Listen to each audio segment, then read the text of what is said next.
세상은 평화 원하지만 전쟁의 소문이 더 늘어간다. 예배 끝에 부를 복음성가입니다. 세상은 평화를 원한다고 하지만 진짜로 전쟁이 늘어나고 있습니다. 러시아와 우크라이나의 전쟁이 끝나지 않았는데 지금은 팔레스타인과 이스라엘의 전쟁이 지금 계속되고 있습니다. 이미 아시겠지만 팔레스타인과 이스라엘의 충돌은 이스라엘이 건국된 지 1948년 이후로 계속 반복되고 있습니다.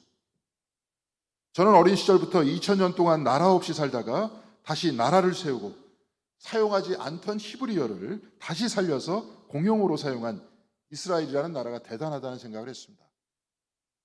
교회 다니면서 대단한 민족이라고 칭찬을 아끼지 않던 어른들과 목사님들의 설교를 들으면서 자라났는데요. 그런데 정작 고통당하는 팔레스타인 사람들의 이야기를 공부하게 됐을 때 멋진 이스라엘이라는 말은 이스라엘의 편에서 바라보았던 일방적인 억측임을 깨닫게 됐습니다. 먼저 유대인들은 대단히 힘든 역사를 살아와야 했습니다. 이스라엘은 약 2000년 전에 로마와의 전쟁에서 패해서 민족의 거의 대부분이 목숨을 잃었고 급기야 유대 땅에서 쫓겨나서 전 세계로 흩어지게 됐습니다. 특히 유럽에서 이들은 땅을 소유할 수 없었습니다. 땅을 소유할 수 없었지만 돈을 소유할 수 있었기 때문에 이들은 돈이 자기를 지켜준다고 생각했고 돈에 집착할 수밖에 없었습니다. 셰익스피어의 베니스의 상인을 보면 유대인은 돈밖에 모르는 악랄한 고리대금업자로 나오는데요. 아마도 그 모습이 유대인들이 가지고 있었던 유대인들에 대한 생각이었을 겁니다. 또한 기독교 사회였던 유럽에서 유대인들은 예수를 죽인 민족이라는 평가 속에서 손가락질을 받고 살아야 했고 땅을 소유할 수 없었던 이들은 게토라고 하는 집단 거주지에 모여서 살 수밖에 없었습니다. 유대인들은 정해진 장소에서만 살았고 정해진 복장만을 입고 가슴에 다윗의 별을 달고 살아야 했습니다. 이들은 또한 명절에 거리에 나와 걸어 다닐 수도 없었습니다. 흑사병이 유럽을 휩쓸었을 때 유대인들이 우물에 독을 넣어서 그 물을 마신 사람이 흑사병에 걸렸다 이런 소문이 났습니다. 그래서 이들은 대량 학살을 당했는데요. 마치 관동 대지진 때 조선인들이 우물에 독을 넣었다고 소문을 내서 조선 사람들이 일본인들에게 대량 학살을 당했던 그때와 비슷한 일이 유럽에도 일어났습니다. 또한 십자군 전쟁 시절에도 유대인들은 이슬람 사람들과 같이 학살을 당했습니다. 19세기에 제정 러시아에서도 유대인들은 학살을 당하고 러시아에서 쫓겨났고 1차 대전 이후에 독일은 전쟁의 패인이 유대인 때문이다 이렇게 말했습니다. 그래서 2차 대전 당시 히틀러는 유대인을 대량으로 학살했던 겁니다. 그래서 19세기 후반부터 자기를 지켜줄 나라를 만들어야 한다는 움직임이 시작됐습니다. 이것을 시오니즘이라고 하는데요. 이 운동을 이끌었던 사람은 헝가리 태생의 유대인 테오도르 헤르칠이었습니다. 처음에 이들은 아르헨티나에 유대인의 나라를 세우자고 했다가 1897년 제1차 시오니스트 대회에서 지금의 팔레스타인 땅에 유대인의 조국을 건설해야 한다. 이들은 이렇게 합의했습니다. 팔레스타인은 지금의 튀르키예라 그러죠. 과거엔 터키라 그랬는데 오스만 제국이 지배하던 곳이었는데 1차 대전 이후에 오스만 제국은 그 지역에서 철수했습니다. 그래서 그곳은 영국이 식민지로 삼았던 곳이었습니다. 유대인들은 그곳에 이스라엘을 세우려고 했었는데요. 그런데 그 땅에는 이미 팔레스타인 사람들이 살고 있었습니다. 그래도 그때는 처음에 영국의 지배하에 있었을 때는 이스라엘과 팔레스타인이 큰 충돌 없이 같이 잘 살았습니다. 그런데 1948년 이스라엘이라는 나라가 세워진 이후부터 이스라엘과 팔레스타인 간의 전쟁과 갈등이 지금까지 계속되고 있습니다. 그 이유는 열강들이 지금의 땅을 임의대로 분할해서 이스라엘 구역과 팔레스타인 구역으로 나누면서 시작됐습니다. 임의대로 분할하다 보니까 이스라엘 영토에 살던 팔레스타인 사람들은 떠나지 않으려고 했고 이스라엘은 이들을 강제로 쫓아내고 저항하는 사람들에게 인종 청소에 가까운 학살을 수도 없이 자행했습니다. 또한 이스라엘은 땅을 넓히기 위해서 팔레스타인 대지주들에게 땅을 매입했는데요. 문제는 그 땅에서 소작을 하던 가난한 팔레스타인 사람들 쫓겨날 수밖에 없었다는 겁니다. 이 과정에서도 또 수많은 팔레스타인 사람들이 학살을 당했습니다. 지금 가자 지구는 과거 자기가 살던 땅에서 쫓겨난 사람들의 난민촌입니다. 전 세계에서 가장 큰 난민촌이라고 하는데요. 이 난민촌은 거의 50%가 실업자들이고 이를 구하기 위해서는 이스라엘로 들어가서 이스라엘 노동자들이 받는 4분의 1의 임금을 받고 막노동을 한다고 합니다. 철조망으로 둘러싸인 가자 지구에서 이스라엘로 들어가기 위해서는 검문소를 통과해야 하는데요. 이때 걸리는 시간이 보통 2시간이라고 합니다. 때로는 검문소를 막아놓고 통과하지 못하게 합니다. 그러니까 가자 지구에서 팔레스타인 사람들의 삶은 하늘에 구멍이 뚫린 감옥과 같은 삶이고 작은 임금만 주는 이스라엘에게 철저하게 의존할 수밖에 없는 노예와 같은 삶인 겁니다. 레바논 태생의 림 하다드라는 사람이 쓴 아이들아 평화를 믿어라. 이 책은 레바논으로 쫓겨난 팔레스타인 사람들과 이스라엘의 전쟁에 관해서 기록하고 있는데요. 이 책에서는 어떻게 팔레스타인 청년들이 테러리스트가 되는지 대단히 간단하게 설명하고 있습니다. 잠깐 읽어드리도록 하겠습니다. 화면에 띄워놨습니다. 한 아이가 있다. 그 아이는 이스라엘의 학살에서 살아남는다. 그러나 아이는 부모나 친지가 살해당하는 장면을 보았다. 이스라엘과 미국이 만든 무기들이 아이의 가족을 살해했다. 아이는 이스라엘과 미국을 증오하면서 자라난다. 15살이 된 아이는 무장단체를 찾아간다. 그리고 그는 평생 한 가지 목표만 가지게 된다. 가능한 한 모든 수단을 동원해 가능한 한 많은 미국인과 이스라엘인을 죽이는 것. 그것이 비록 스스로를 죽이는 자살 공격이라고 할지라도 이것이 테러리즘이 생겨나는 진짜 이유다. 이스라엘은 2000년간 나라 없이 살면서 수많은 죽음과 서러움을 당해야 했습니다. 상처를 당해서 그 상처의 아픔을 알고 있다면 다른 사람에게 똑같은 상처를 주지 말아야 하는 것 아닙니까? 그런데 이들은 자기들이 당한 것과 똑같은 짓을 지금 하고 있습니다. 림 하다드는 이스라엘의 미사일이 민간인의 집에 떨어지는 것을 목격하면서 이렇게 썼습니다. 이스라엘의 무장 헬리콥터가 머리 위에서 윙윙거리고 있다. 그 헬리콥터들이 지나갈 때까지 나는 숨을 참는다. 갑자기 대규모 폭발이 아파트 전체를 흔든다. 나는 비명을 지르며 아이들을 꼭 안았다. 텔레비전에서 2명이 죽었다는 뉴스가 나온다. 나는 솟구쳐 오르는 연기를 보면서 죽은 사람들을 생각한다. 그들의 불쌍한 가족들에 대해서 생각한다. 그러면서 그녀는 이스라엘을 향해서 이렇게 말하고 있습니다. 당신들의 하나님께서 당신들을 지켜보고 계신다. 소위 선택받은 민족을 지켜보고 계신다. 하나님 앞에서 당신들이 저지른 짓을 어떻게 설명할지 준비해라. 회개하지도 마라. 너무 늦었다. 당신들이 하나님 앞에서 두려움에 떨며 한탄할 때 죽어간 아기들의 영혼이 하나님 곁에 앉아 있을 것이다. 정말로 안타까운 일입니다. 기독교인인 림 하다드도 선택받은 민족에 관해서 성경 공부를 하면서 이렇게 지냈을 겁니다. 성경을 읽는 사람들은 자연스럽게 이스라엘에 대해서 좋은 생각을 갖게 되죠. 그런데 림 하다드는 이들이 가지고 있는 왜곡된 선민의식이 얼마나 폭력적인 것을 또한 목격하고 있는 겁니다. 지난주 우리는 하나님께서 아브라함에게 복을 주시면서 창세기 12장 3절에 너를 축복하는 사람에게는 내가 복을 베풀고 너를 저주하는 사람에게는 내가 저주를 내릴 것이다. 땅에 사는 모든 민족이 너로 말미암아 복을 받을 것이다.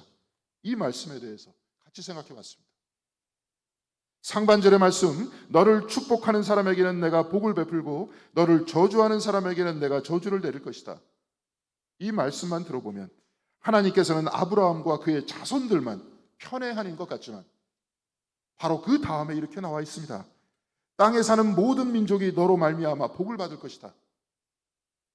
이 말씀은 땅에 사는 민족을 저주하라는 것이 아니라 복을 내려라, 축복하고 평화롭게 같이 살라는 이 말씀을 전해주시는 것 아닙니까? 하나님이 나만 사랑한다면 하나님이 내 편이니까 나는 마음대로 해도 된다, 이런 말이 아닌 겁니다. 하나님께서 아브라함을 부르시고 그의 자손들을 부르신 이유는 싸우고 정복하라고 부르신 것이 아니라 모든 민족에게 복을 주기 위해서 부르신 겁니다. 이스라엘이 복을 받을 수 있는 것은 남을 저주하는 것이 아니라 이들을 축복해 주는 겁니다. 축복을 주어서 하나님의 복을 받고 이웃 사람들에게도 축복을 받게 되니까 결국 모든 민족이 복을 받게 되는 것 아닙니까? 아이들아 평화를 믿어라를 쓴 림 하다드는 그 책 말미에 자신의 자식들에게 이렇게 편지를 쓰고 있습니다. 내 소중한 아이들아, 앞으로는 달라질 수 있다고 믿자. 용기를 내자. 누구도 증오해서는 안 된다. 잊지 말아라. 유대인들도 아랍인들도 서로 증오하면 안 된다는 사실을. 그리고 팔레스타인 사람들이 고향으로 돌아갈 수 있는 권리가 있다는 사실을 믿어라. 무엇보다 마음에 증오를 새기지 마라. 아랍인과 유대인이 친구가 될 수 있고 레바논과 이스라엘이 평화를 이룰 수 있다는 것을 믿어라. 정의롭고 참된 평화만이다. 내 사랑하는 아이들아, 평화를 믿어라. 세상은 평화를 원하지만 전쟁의 소문이 늘어납니다. 그럼에도 불구하고 우리는 이 전쟁보다 더 큰 평화의 힘과 사랑의 힘을 믿어야 하고 이 평화와 사랑을 주시는 분은 하나님이심을 믿어야 하는 것 아닙니까?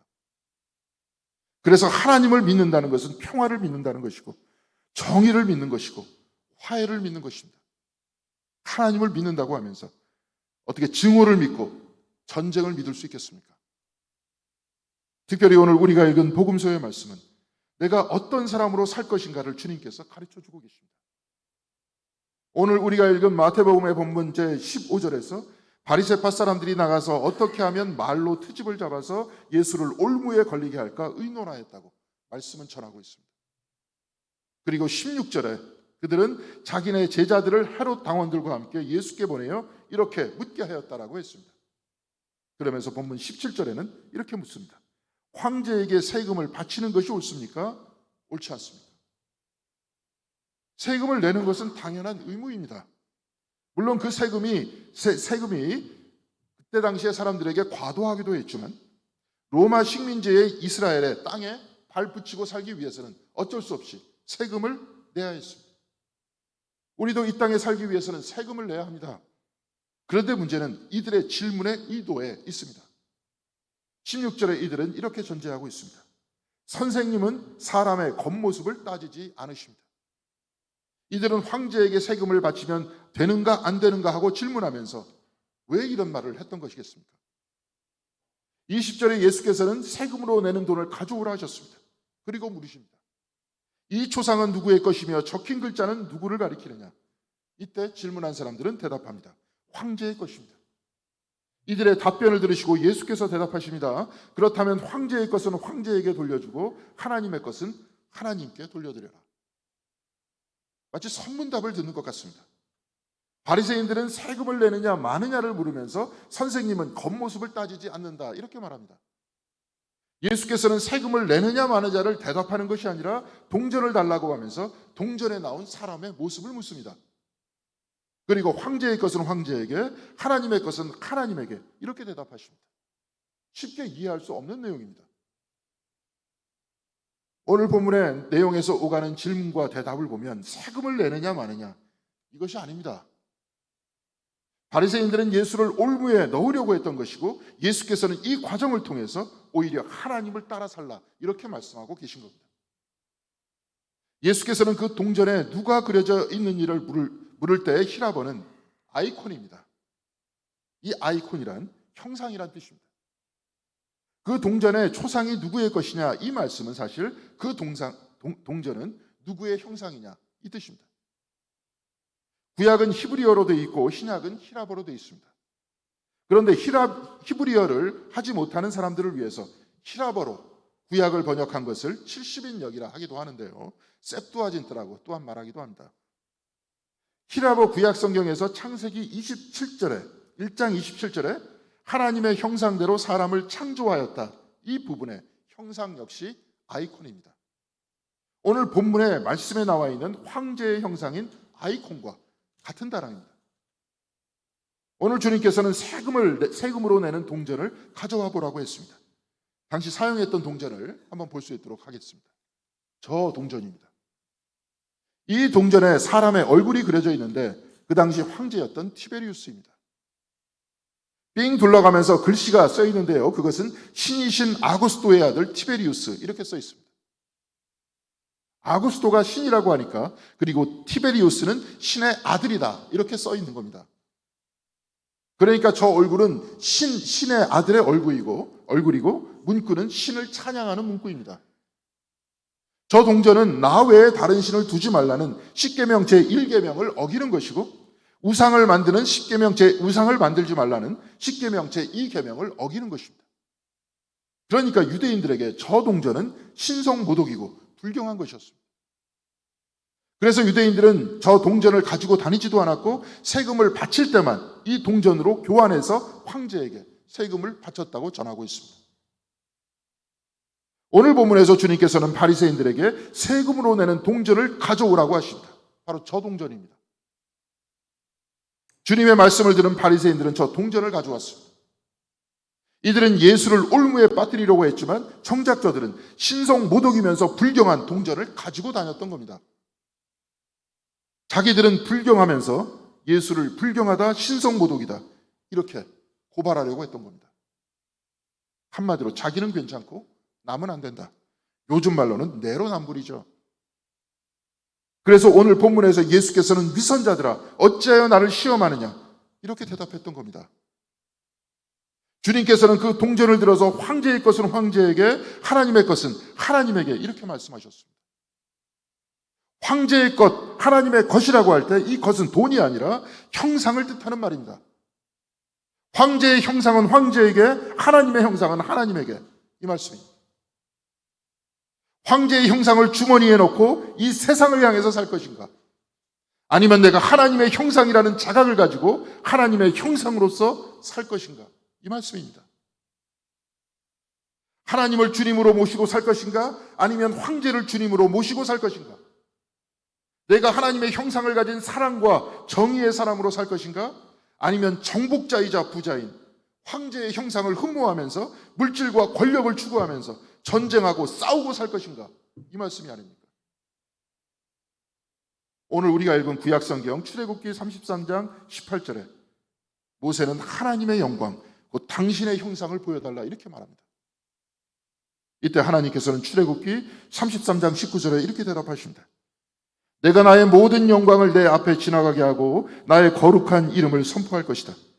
나는 주다. 은혜를 베풀고 싶은 사람에게 은혜를 베풀고 불쌍히 여기고 싶은 사람을 불쌍히 여긴다. 내 모든 영광을 내 앞에 지나가겠다 이렇게 말씀하셨습니다. 저 멀리 지나가는 것이 아니라 앞으로 지나가신다는 겁니다.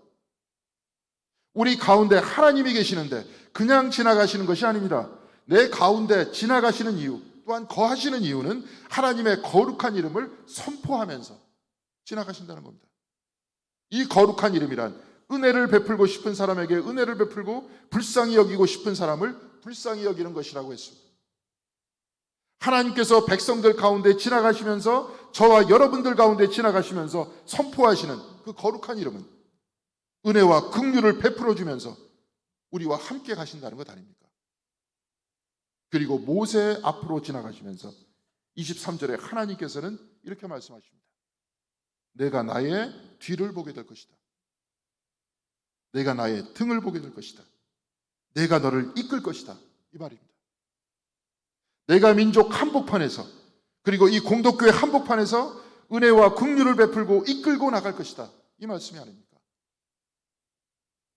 오늘 우리가 읽은 복음서에서 주님께서는 황제의 것은 황제에게 돌려주고 하나님의 것은 하나님께 돌려드려라 이렇게 말씀하셨습니다. 황제의 형상으로 살려면 황제의 형상으로 살고 하나님의 형상으로 살려면 하나님의 형상으로 살아라. 황제의 권력과 금력을 따라 살려면 그렇게 살고 우리에게 은혜를 베풀어 주시고 우리를 용서해 주시고 우리 앞에 앞서 나가시는 하나님을 따라 살려면 하나님을 따라 살아라 이 말씀입니다. 황제의 것은 황제에게, 하나님의 것은 하나님에게입니다. 황제에 따라 금력과 권력을 믿고 싸우고 다투고 살 것인가? 우리 가운데 계시고 앞서 나가시며 은혜와 긍휼을 베푸시는 하나님을 따라 살 것인가? 이것은 바로 우리에게 달려있는 겁니다. 아이들아 평화를 믿어라를 쓴 레바논의 기독교인 림 하다드는 마음에 증오를 새기지 말아라, 정의롭고 참된 평화를 믿으라고 아이들에게 편지했습니다. 좀 전에 림 하다드가 아이들에게 보낸 그 편지를 다시 읽어보겠습니다. 내 소중한 아이들아, 앞으로는 달라질 수 있다고 믿자. 용기를 내자. 그 누구도 증오해서는 안 된다. 잊지 말아라. 유대인도 아랍인도 서로 증오하면 안 된다는 사실을. 그리고 팔레스타인 사람들이 고향으로 들어갈 수 있는 권리가 있다는 사실을 믿어라. 무엇보다 마음에 증오를 새기지 마라. 아랍인과 유대인이 친구가 될 수 있고 레바논과 이스라엘이 평화를 이룰 수 있다는 것을 믿어라. 정의롭고 참된 평화 말이다. 내 사랑하는 아이들아, 평화를 믿어라. 내가 하나님의 형상임을 믿고 하나님께서 우리 한복판에 또한 우리 앞에 앞서가신다는 그 사실을 믿고 하나님이 주시는 은혜와 용서, 정의와 사랑을 믿고 나아가자. 이렇게 평화와 정의와 사랑의 근원이신 하나님을 믿고 그렇게 하나님의 형상으로 살아갈 때 우리는 희망을 가질 수 있다. 오늘 말씀을 통해서 다시 읽어보면 그렇지 않습니까? 사람들은 금욕과 권력을 믿고 전쟁과 싸움을 하면서 살아갑니다. 황제의 동전을 주머니에 넣고 살아가는 겁니다. 바로 그렇기 때문에 평화를 원한다고 하지만 전쟁의 소문만 늘어나는 것 아닙니까? 오늘도 주님께서는 우리에게 이렇게 말씀하십니다. 가이사의 것은 가이사에게, 하나님의 것은 하나님에게, 황제의 것은 황제에게 돌리고 하나님의 것은 하나님에게 돌리라고 하십니다. 지금도 텔레비전만 틀고 핸드폰 뉴스나 카톡만 열어보아도 늘상 싸우고 증오하고 미워하는 소식이 우리를 뒤덮고 있습니다. 왜 이렇게 증오하고 미워합니까? 가이사의 것, 황제의 것을 호주머니에 놓고 그 형상대로 살고 있기 때문에 그런 것 아니겠습니까? 한정되어 있는 권력과 돈을 서로 뺏으려 하기 때문에 싸움과 전쟁을 하는 거 아닙니까? 주님께서는 우리 가운데 하나님이 계시고 하나님께서 우리를 이끌고 가시는 것을 믿으라고 말씀하고 계십니다. 그리고 전쟁과 싸움의 소식만 들어가는 이 험한 땅에서 하나님의 형상으로 살아나가라고 말씀하고 계신 겁니다. 사랑하는 성도 여러분, 우리는 하나님께서 우리 가정 가운데 계시고 하나님께서 우리 공동교회 가운데 계셔서 은혜와 긍휼을 베풀고 우리를 이끌고 가심을 믿어야 하는 겁니다. 우리는 하나님께서 주시는 평화를 믿어야 합니다. 정의를 믿어야 합니다. 그리고 사랑을 믿어야 합니다. 바로 이 믿음이 우리의 희망이 되고 또한 세상의 희망이 될 것입니다. 주님을 말씀하십니다. 가이사의 것은 가이사에게, 하나님의 것은 하나님에게, 황제의 것은 황제에게, 하나님의 것은 하나님에게. 늘 하나님을 믿고 하나님의 형상으로 살아나가서 일상의 희망을 놓지 않는 저와 여러분 그리고 공동교회가 다 되시기를 주님의 이름으로 간절히 기원드리겠습니다. 기도하시겠습니다. 우리 모두를 하나님의 형상으로 창조하시고 지금도 생명을 주시고 지금도 이끌어 가시고 지금도 우리로 하여금 하나님께 의존하면서 살아갈 수 있도록 하신 하나님, 우리의 생명의 주가 누구이시고 우리의 존재의 주가 누구이시고 이 우주의 주인이 누구인지를 우리가 깨달아 할 수 있도록 인도하여 주시옵시고 하나님께서 우리 가운데 지나가시며 은혜와 용서함을 베푸시고 또한 긍휼히 여기시고 사랑하시고 또한 우리를 앞서가신다는 그 믿음과 희망을 붙들고 진정으로 이 안에서 평화를 위해서, 정의를 위해서, 사랑을 위해서 살아가는 우리들의 신앙생활이 될 수 있도록 인도하여 주시옵소서. 주머니에 황제의 형상을 놓고 다니는 우리의 과거를 주여 용서하여 주시옵시고 바로 그곳으로는 싸움이 있을 수밖에 없다는 사실을 알게 하여 주시옵시며 오늘도 생명을 주시고 먹을 것을 주시고 입을 것을 주시고 우리의 가정을 주시는 분은 하나님이심을 굳게 붙들 수 있도록 인도하여 주시옵시고 이제는 진정으로 하나님의 백성으로서 주님의 뜻을 따르는 주님의 제자로서 살아가는 저희들 모두가 되고 이 공동교회가 되어서 진정으로 우리가 이 공동교회가 세상의 희망이 될 수 있도록 주께서 우리 교회를 품어주시옵시고 우리의 믿음을 지켜주시옵소서. 늘 같이 하여 주실 것을 바라오며 주 예수 그리스도의 이름으로 기도드렸습니다.